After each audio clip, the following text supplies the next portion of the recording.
Alright, here we've got two parallel lines and they're crossed by a transversal line. And we're being asked to find x and y. I've color coded all of the angles so you can clearly see what they are. And if you want to, pause the video now and try it by yourself because I'm going to be solving it in 3, 2, 1.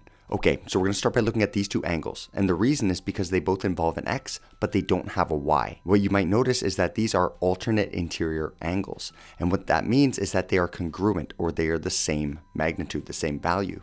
And so I can set them equal to each other. That's going to give me 8x minus 10 is equal to 7x. I want all of my x's on the left hand side, so I will subtract 7x from both sides, and that's going to give me x minus 10 equals 0. To isolate for x, I'm going to add 10 to both sides. That's going to give me x equals 10. Well, that's not too bad, is it?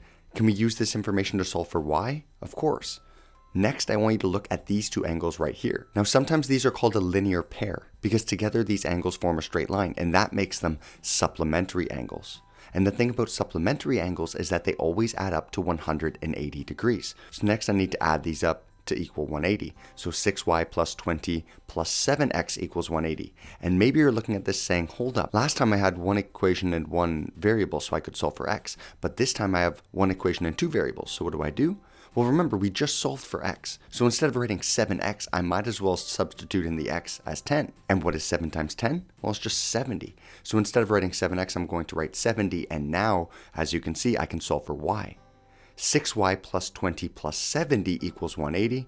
I'm going to simplify the left-hand side. 20 plus 70 is equal to 90. And so I have 6y plus 90 equals 180. Subtracting 90 from both sides gives me 6y equals 90. Now to isolate for y, I need to divide both sides by 6. If I do that, I get y is equal to 90 divided by 6, which is 15. And there's my solution. X is equal to 10 and y is equal to 15. Did you get this one right? Let me know in the comments.